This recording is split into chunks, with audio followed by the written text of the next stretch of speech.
related to Ghana and Africa. Our real estate company, Royal Consulting Solution, is the foremost location for all your land acquisition, building needs, relocation, and starting a successful business in Ghana. We also provide quality information through our consultation and webinar series. We can be reached at royalconsultingsolutions.com. Come join the trusted source for all your reliable information. Hello everyone. My camera is just acting up a little bit, but we're going to roll with it. So let me know if you can see me and you can hear me. Anyway, just I see one eyeball over there. So let me know who's there. And then the sound is good, video is good. But anyway, you got to deal with what life brings. So if you whoever is there, if you can let me know you can hear me, or Queen's Home, thank you. I've seen you making progress on your project. Emmanuel, thank you. So anyway, as we trickle in, sound is good. Thank you for the feedback. Video is good as well. So anyway, today will be some interesting topic because I've got these questions many years. Still get them now. Joe, thank you for joining us today about rental properties in Ghana. Very much, Kwame, thank you. Mr. Tachi, thank you. So I really wanted to take a crack at it. Nice tap. I got a made in Ghana, I believe, like a year and a half ago or so. Frank Matthews, thank you. So anyway, so the way I want to approach this, right? The way I want to approach it is, my goal is not to just tell you not to build a rental property in Ghana and stuff like that. My goal is not that. I have my views on that. I'm just want to give you some of the things that you need to consider to see whether it's for you or it's not for you. Okay, and then I'll put in the link down there, and then you guys can chime in if you have any experience on that. So anyway, so because I've been digging about this thing, so one of the things I want you to just pay attention to, really pay attention, even when you watch other YouTubers do these videos highlighting rental property or sometimes in property for sale, right? And I'm going to tackle both of that in the discussion today. Is that so? Let's take it for the rental. Let's start with the rental, right? So it looks like how the land prices have been going up exponentially. Rent is getting there too, but the question is that there's not a lot of people with the money to be able to afford those things, because those of us that live here that have some bit of money wants to go and build for ourselves. Granted, we have to consider the challenges of dealing with criminals, potential criminals, or incompetent builders and stuff like that. But most of the desire overwhelmingly is more like to build than to rent, or maybe buy something that's already done. So, for example, if you want to rent, you got to consider this, right? Okay, location. So what is location? Location, where you want to be, what price range are you looking at, right? And the price range must be realistic, because I'm going to tell you this, even if your house has all the amenities and it's $500, and somebody down the street have a quarter of that, for $200, most people in Ghana will go for the $200 because they don't have that disposable income to be able to do that, right? And so you have to factor that in. So let's say if you take $100,000 or $150,000, whatever the amount is, you take a loan to go build this rental property. Maybe you have to pay the loan back in 5 years. You have to factor in, let's say if it's 100,000, 5 years, what is it? Okay, let's say, so 20,000 a year, right? Can you really get $20,000 a year, plus the interest you pay on the loan? Plus you have to think about also Rental properties go through a lot of tear and wear, right? Wear and tear, right? So you have to put some money in there to be fixing stuff, right? Unless you put in a deal. If you leave it to the tenant, they're not going to fix anything unless it's really necessary. And so you have to factor that in. Is it feasible? Can you get the money back in 10 years? Is it feasible? And so you have to factor that in. So location, and then also location can be, because think about it. The people that have a lot of money in Ghana, the super, super rich, and even the upper high income, they already got that situation. They're not renting anything. Those people can afford it. They're not renting. And for us, that maybe we go for the summer, the peak season in Ghana, summer in December. We might rent it for most a month, and we come back. So the rest of the year, are you going to, how are you going to be able to create some residual income? So you have to factor that in. It's very, very important. Okay, so that means where you are about to, should you build a lower income type of rental property and stuff like that, so you can target majority of the people. Or if you go to high end, you're going to be competing with the East Legons, the Cantonment, the Airport Hills, and that kind of places. And most people, those who have money, would prefer they will be in about 4 locations in Ghana, period, right? Anything outside, they don't want to go there. So you have to factor all that in, do your homework really, really well. So another thing too you must understand too is, because sometimes on YouTube, we get caught up, in the imagery and some of these videos, you have to factor this in. So, you see the series, right? You've seen the series. He left from America or UK and he built 200, 300, homes, whatever, for sale and that kind of stuff, right? So maybe some of you want to go build homes and sell them. I've been approached by that many times for the last several years to get into that, some partnership and stuff. And then, but I'll discuss with you one guy that actually he was doing it, I think, a better way. So usually what do you see? You have these people live here, they go and build this, several homes, they charge 150, 200, $300,000 for these homes. Okay. Have you noticed anything though? Have you noticed when you are shown those videos, have you noticed it's not lively? They're not people living in those places. Some of these properties have been there for a couple of years, 3, 4 years. You may see a vehicle, maybe one vehicle over there, but for most part, it looks empty. Unless people are hiding in the car and they don't have vehicles. They're hiding in their house and they don't have vehicles. But other than that, it looks very, very empty. And so you got to read between the lines. So what is going on is this. If you take the super rich, they're not going to live in those places. There are about 4 locations they're going to stay. Okay? They're not living outside those areas. For us that can build, we probably want to build something for ourselves. Because those $400,000 home they're charging, I can guarantee you is, sometimes I've seen homes they're charging actually double. Okay.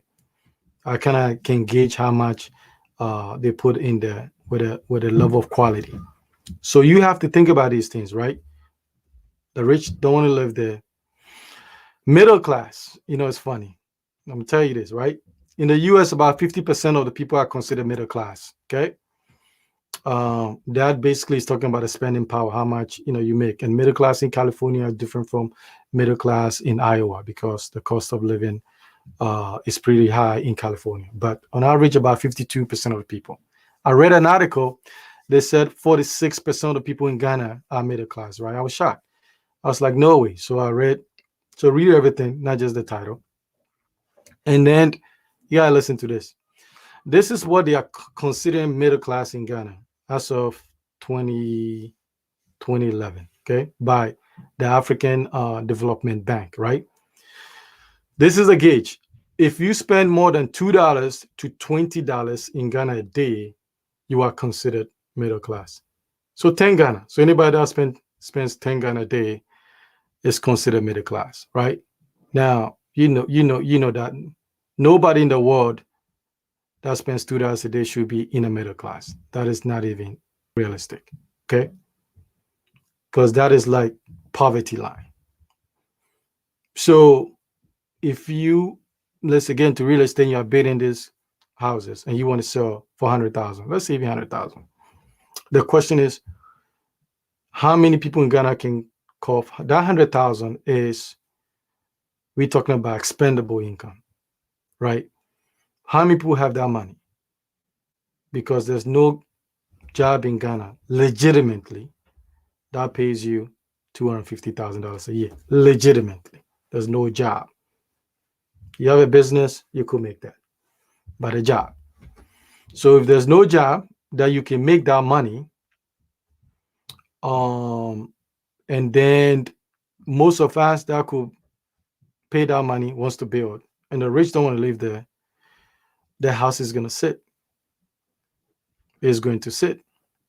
It's going to sit because people don't have the means to be able to acquire them. So the only way those houses will ever sell is you got to bring it. The number will be about $15,000 to $20,000 homes tied with a sound mortgage system for people to be able to pay it over time, maybe 15 years to be able to pay over time with some flexibility in there if they lose their income, that kind of stuff. That's the only way. But if you're doing $100,000, 150, 200,000, trust me, it's going to sit. And there's a lot of homes in Ghana sitting on the market. A lot of them. And that's why when you watch those videos, there's nobody living there. Just look behind the scenes. There's nobody actually living in these places. So go look before they take them down. There's nobody living in these places, okay? It's empty. Because the justification of what they want is not realistic for a lot of the average. Because if the middle income in Ghana is 10 Ghana to 100 cedis a day, I mean, they could never afford that in their lifetime. They could never save enough to buy. And in the West, is the middle income that owns most of the homes, right? As a population. So you got to factor that in. You have to factor that in there. And so you don't get carried away about doing your due diligence. Even East Legons right now, there's a lot of, because East Legon is changing from residential to commercial business places right now, right? It's a lot of restaurants, bars, lounges, nightlife open over there. So people are moving out. And so there's a lot of homes over there for rent that people don't have the money to rent. And so factor that into your pricing as we go. Also factor that in before you go out there and put that kind of money in there. Okay. So anyway, there's one question here that I want to pose. I want to bring up, and then we'll take some questions from there. And I'll post the link to. Let me see. So first question, Tony, how can you specifically cover specifically what is involved in the cost of things for build? So for example, I can only speak on how we determine our cost, right? One of the difficult things in Ghana is like you got a price changing and all that stuff. So we have to try to gauge where things are going to be relative in a couple weeks and stuff.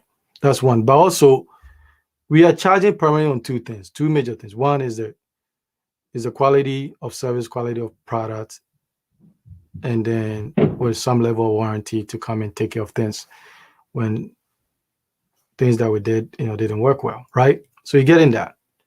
But another thing that we really care about is, you're creating employment opportunity for these guys because, and you have to pay them in a way that is worth them showing up to the site.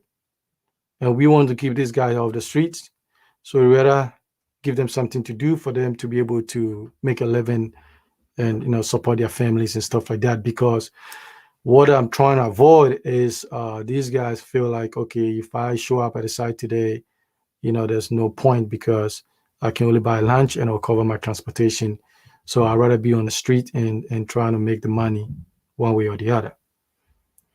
We're trying to avoid that because you might become a victim if you read, or because you go out there and you're looking like you have something, you might become a target.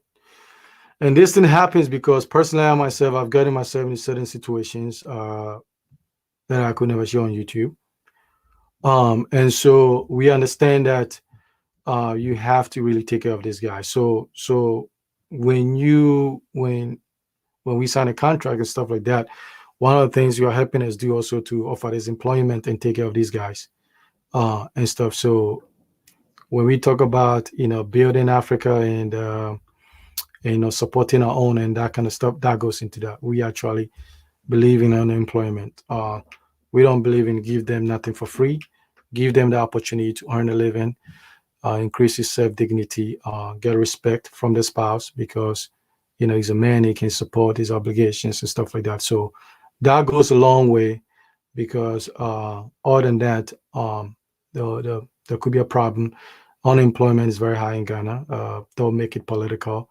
It is true. There's a lot of people graduated. They are sitting home, nothing to do. So all those things, is factored into our prices of labors and stuff like that. Okay, so if you believe on whatever your stand is, poor black and Africa this, Africa that, you know, let's say put let's do something.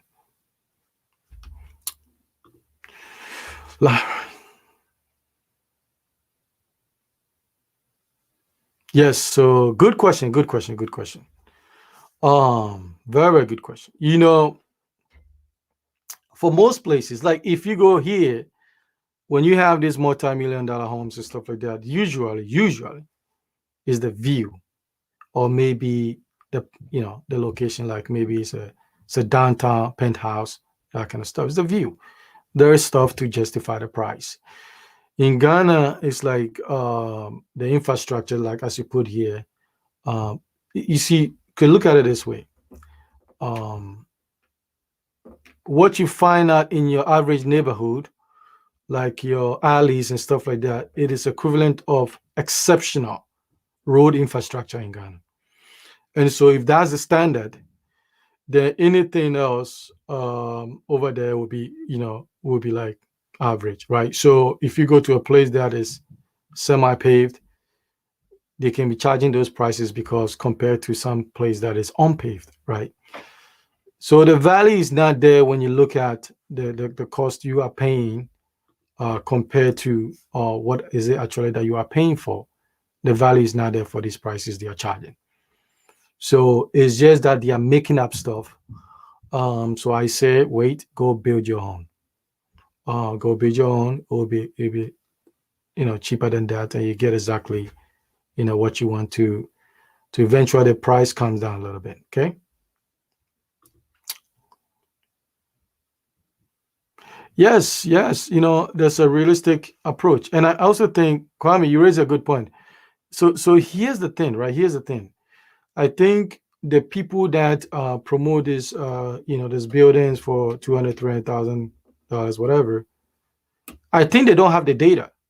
They don't have the data exactly how much we have. Um, I don't think they have the data. So I think they should look at the financial data of how much we have as a population, Black people outside Africa or Ghana, for example, and see how much we have to try to come with 100K and do that.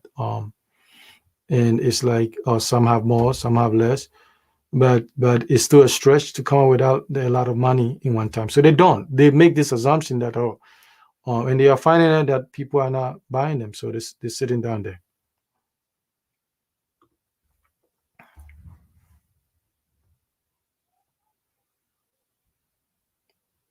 Garage. You should always have a garage. One reason. Okay. Um, you know, carport can do, but sometimes too, it's like the sun, man. Those. If you have a nice car, your paint is gonna degrade it. In the hot sun, it's gonna be degraded, and dust. Carport, you're definitely gonna get a dust on the car and that kind of stuff. I love garage because actually you don't have to park all the vehicles in the garage. You need that space to keep a bunch of stuff in the garage, tools, garden tools, ladders, all bunch of stuff in there. So attached garage, if the plots, makes it work, just get one or two over there. There's a necessity for that. You may have a nice vehicle and you want to just put it in there to protect it. Okay. So I would say if you can do it, just do it. Carport, I think is easier. Like if you want to go in, in and out very quickly, it's a good option. But if you want to store the vehicle for a long time, garages, and make sure you have a window in a garage, because it can get hot. Preferably an elevated horizontal window.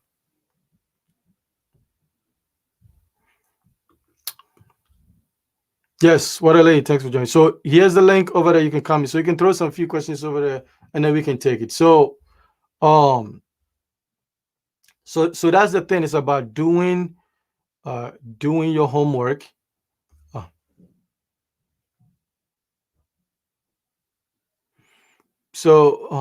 okay, good question. So one of the things you have to factor in, the heating roof must be done very well, very very well.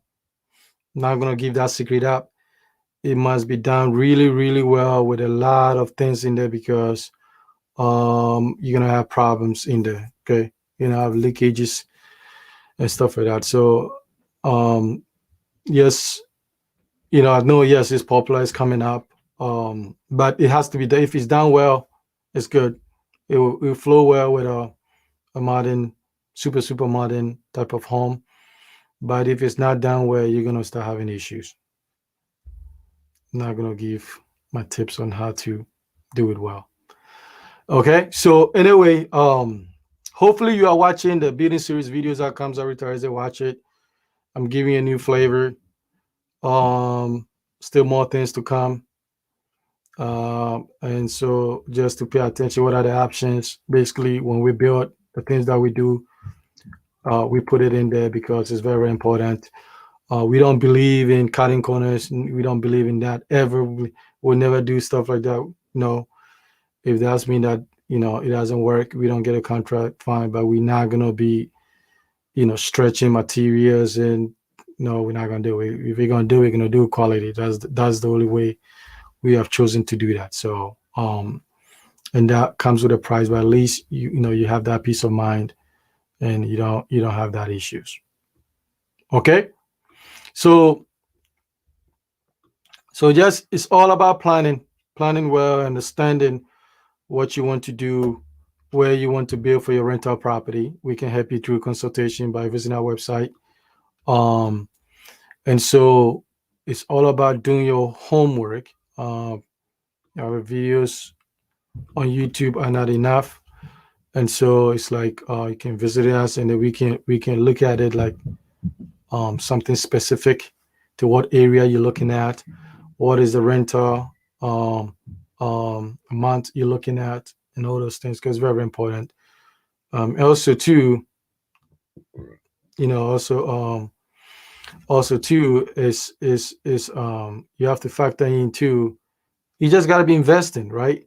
Listen, you got to be investing. There's a lot of things going on in the world right now that we need to be paying attention to. Most wealthy people make a lot of their money from investment.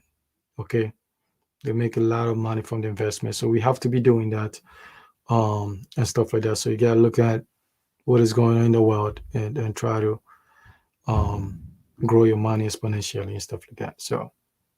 Um, so Julian saying hoodie roof costs more than regular roof. Yep. So you got to factor that in, but it has to be done really well. Has to really really be done really well. Okay. So other than that, let me see if I'm missing any questions. But anyway, so it's all about the homework and you know planning, and hopefully you're getting good guidance and stuff like that. So because the rental thing was something that came about 10 years ago, and everybody's doing that. And it's like, and if you already have that, let's talk and see how you can maybe readjust the price or add other things to get the money that you invested that in. So many years ago, one of my friend, when I was building Kaswa, contacted me. He said he wanted us to get into real estate, business. Basically, we're gonna build some of these high end buildings and then sell them. So I remember, so at that time, I've known him a little bit. I think like a year. He had a landscape business, so he planted all my trees for me. And so, we didn't have really a strong relationship, but it was a good relationship. And so what I told him at that time is like, I want to focus on Castle and finish Castle, and then we can reassess. So it's funny. So last year I was looking online, and I saw some nice properties over there. One is closer to the airport, and I look and I saw his name, so I called him. He's doing very well. I called him. So he has like three other projects they're working on. One is already sold out, and they're working on two things. But this is how he did it. This is how he did it, and I think it was brilliant. So what he does is already they already have the 3D model of the homes, 1 to 2 bedroom, and small 3 bedrooms. Nice, good design anyway. Nice house. And so what it is like when you come, you want to buy, you put a down payment. So you put some down payment. I think they put, you have to put 80% down. So let's say it's 100,000. You put 80,000 down, and then they start building for you. And then you have, about a couple of months to put down, the 20,000, and then they hand the keys down to you. So in doing that, basically, he's now putting a lot of his money to get tied up in a property, because what if you're not able to sell the property, right? Then your money's tied into this fixed asset. And so that is why he did it. That's how he did it. And I've seen that if you have other things that are customized, usually most people, small businesses do this because they don't want a lot of inventory. So you customize a product, and then they will go into production. So this is a smart way to do it when you don't have a lot of money to waste. So that's his approach. So if you're ever thinking of going to, because listen, you can't, the thing that, he left from here, he went to Ghana, in 3 years, he's building properties worth $5-10 million. Listen, guys, you're not a millionaire. You went to Ghana, you didn't invent anything. Ghanaian banks don't give you loan unless you have collateral more than the loan. And all of a sudden you build something in the multi-millions. You got to read between the lines, right? It's not realistic. Don't watch that kind of video and pack your bags and go and come back in 6 months. That is not realistic. And so you have to look at it from approach. Two ways you make it in Ghana: money, connection. Both deeply connected, money. In the West, your intellect alone, you can create something. You can be a nerd, develop an app, become a multi-millionaire. You can invest. You can do all kinds of stuff. That part of it is just money and connection. That's how I get things done. So there's no way somebody goes in there who's not real connected, didn't bring a lot of money, will start making all this multi-million stuff like that. It's not because they're not inventing anything. Okay, so factor all that in, and stuff like that.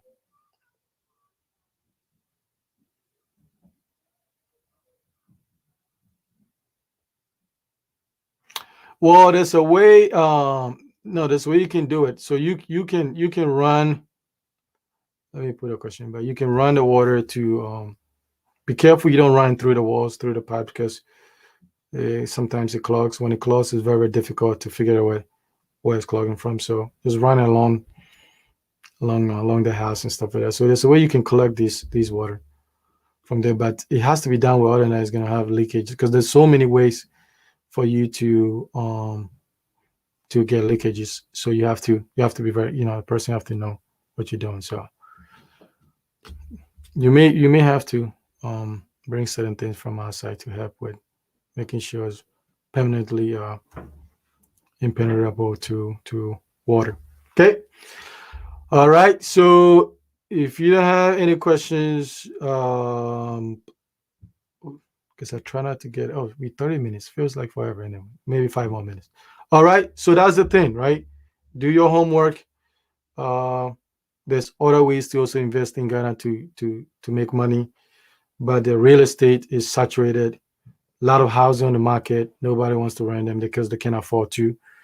A lot of houses, prices are so expensive. People can afford, to those who can afford will probably build and leave. closer in these four areas. And so the question is, we have a housing bubble that's been sitting there for a few years now. And eventually they got to bring the prices down significantly and tie with some mortgage system for people to even be able to do that. Other than that, unfortunately, is maybe they don't care. Maybe they didn't work hard to get the money, so they don't care if it sits out there like that, and that becomes a little bit suspicious because usually investors who have worked money hard for their money will want to get this thing moving because they have to pay back these loans and to pay back all the investors and stuff like that. So anyway, okay. Other than that, keep watching the series that is coming every Thursday. Saturdays, God permit, we're gonna be doing our our discussions and stuff like that. I posted a link over there. Anybody wants to come in to share one of few things on their mind about the building series, land, all that stuff. What they're going on. The link I posted again, stuff like that. But other than that, I appreciate you taking the time again. Let me see. We have some new people who are joining, so that's always good. Share the video, click the like button, and stuff like that. But invest in a lot of things. It's a lot of things going on. It's a great time to be alive. There's a lot of things. So hopefully spend time with people, grow your inner circle, people that challenge you, expose you to new things, people that want more. Let me take this question. There's a housing deficit in Ghana, though. Yeah, well, okay. 5 years ago, housing deficit 1.5 million. They closed the gap. They built about 800,000 homes. The issue is that people can't afford it. So if they can't afford to move in these homes, there's going to be a deficit. And rent is creeping up too, even the ghettos. In the ghettos. So it's creeping up. So the deficit is coming is not because of lack of housing. It is more of it's more about the affordability of this, either acquisition of the homes or the rental, right? That is where the deficit is coming from. Because people are building, you see them, they are building. Nobody's in there though. So that is where they have to explain it further. Okay, so that is what is going on. At one point, it was a real deficit because but now it's too expensive. It's just too expensive, and those people can't. Not 97% of people in Ghana don't have $100,000 cash extra. They can just cough up. It doesn't work like that. Based on the numbers they are saying, $2 to $20 in middle income. No. So that's what is going on. But okay, I'll wrap it up. Thank you. Let me give a shout out to everybody else here. Eve, Queens Holmes, Emmanuel Quay, Joe, Frank, Kwame, Ivy. Let me see. Injano. What a lady. Mr. Forey. Quakes Ford. If I don't already have a lot, can you find me one in respect to what? A house or land? Please elaborate. And so it's about that. But I'll tell you one thing too. When you buy a land, okay. When you buy a land, go look at my land series. Okay. Please go look at my land series. At least if you don't want to look at them, look at the one that is 7 months ago updated. Write everything down. I think I posted the sequence in the description box. Look at that stuff. Hold it like a Bible or your Quran. And I don't care what land guru you're working in Ghana. I don't care with this. I don't care if Jesus came down, he got into the land business. I don't care with this. Follow those steps and hold them accountable because things still come out, right? Follow those steps and it's done for you to protect yourself. Because sometimes people are competent and they are also a crook. And sometimes they're not a crook, but they're incompetent. And sometimes you get both. Okay? So you have to do that. You have to really do that. And go. And if you have any more questions, you can contact us. Land. So land, right? So this is what we do with the land. Land is tricky. Is difficult. We can never really give you all the secret here because man, you can't deal with that. So occasionally we do a few. We do a few in we have specific places that we do. We do a lot of research because I don't take anybody's word when it comes to land. No. And so we take care of that. And we tend to deal with registered land. We don't want land. We're never going to get involved with some land which we don't, there's not even a title.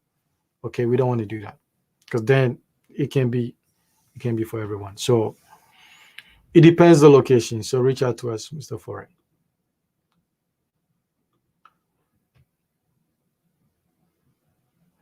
Yes. And it's especially Accra. Accra is going crazy. I think Accra is either keeping up to Nairobi or maybe higher than Nairobi. But Accra is going crazy. Oh, okay. Kwame. Consultation. Okay. There's pros and cons. But it's a lot of questions in there. Budget. What is it for? Short term, near term, location. Are you gonna get your return investment? Is there another alternative way to build? And stuff like that. So come talk to us, Kwame. And then we do that. Okay. Because some areas it's good to put duplex, triplex, and that kind of stuff. And some areas it's probably better to not go that route and stuff like that. So okay. All right. So other than that, you know where to find me. Spare this every Saturday. Keep the dialogue going. Keep the faith up. Be smart. Be smart. Be smart. Be smart. We put something there for you to able to help you. And we charge, like the reasons I discussed earlier, and stuff like that. So, but when I started YouTube, they said you could never build from outside. I did it. I wanted to prove that it can be done without somebody taking your money and running away. And so, and in the process, a lot of time, and we put something together for you to do that. Okay, because at the end of the day, is not. You can buy land anyway. Buying land is not a big deal. Keeping the land, keeping that land is the problem. Okay? And so when we get you a land, we advise you how to keep it. Because trust me, it's deep. It's deep. Okay? Anyway, thank you. I appreciate you for taking the time. We're wrapping up 40 minutes. So anyway, I hope you have a good weekend. Valentine's Day is coming. Take that money, go invest it. Okay. Take that money. Take the flour, the chocolate money, go invest it, and then someday buy your significant other like a Bentley or a Rolls Royce, right? Go invest it. That's the way I see it. All right. Thank you. I appreciate everybody. Thanks. Bye.